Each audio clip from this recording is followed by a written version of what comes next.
इस क्वेश्चन में हमसे जो है पूछा गया है कि कोई व्यक्ति यदि जो है कैंडिडेट है राज्यसभा का जो है वो इलेक्शन लड़ रहा है, तो वहां पे वो पर्टिकुलर स्टेट में, जिस पर्टिकुलर स्टेट से जो है वो इलेक्शन लड़ रहा है, जिस कॉन्स्टिट्यूएंसी से जो है वो इलेक्शन लड़ रहा है, वहां का वो जो है उस स्टेट का वो इलेक्टर होना चाहिए, यानी कि उस पर्टिकुलर स्टेट का वो जो है वोटर होना चाहिए।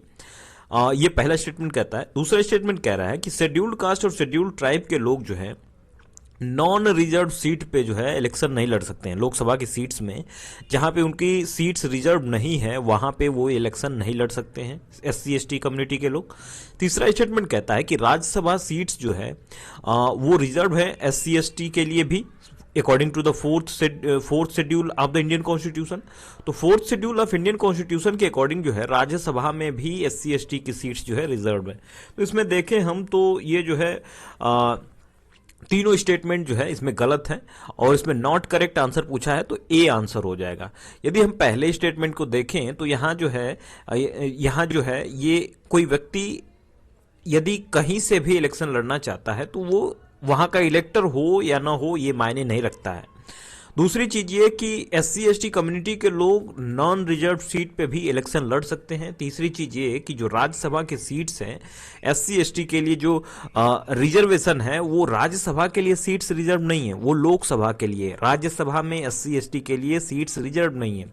यदि हम यहाँ एक्सप्लेनेशन में इसके देखें कि कुछ क्वालिफिकेशन जो है RPA एक्ट में रखी गई है भाई, जो रिप्रेजेंटेशन ऑफ पीपल एक्ट 1951 है, उसमें पार्लियामेंट ने जो है कुछ क्वालिफिकेशन जो है बनाई है, जिसमें एक कहते हैं कि पार्लियामेंट्री कॉन्स्टिट्यूएंसीज में जो है जिसमें आप जो है इलेक्टर हैं वहीं पे सिर्फ चुनाव लड़ सकते हैं, ऐसा नहीं है।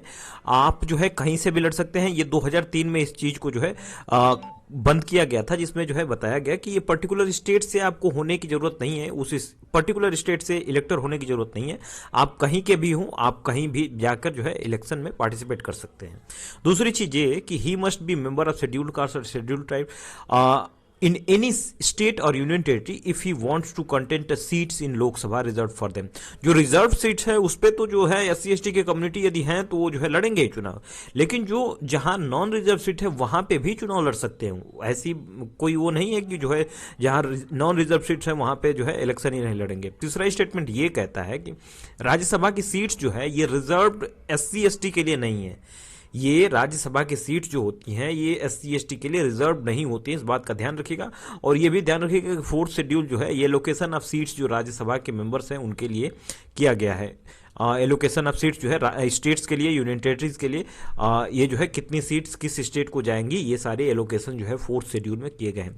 तो याद रखिएगा इसमें जो है ये पर्टिकुलर स्टेट से जो है वहां से इलेक्टर होने की जरूरत नहीं है, वो कहीं से भी जो है इलेक्शन में पार्टिसिपेट कर सकते हैं, कहीं के भी कैंडिडेट हो सकते हैं। ओके।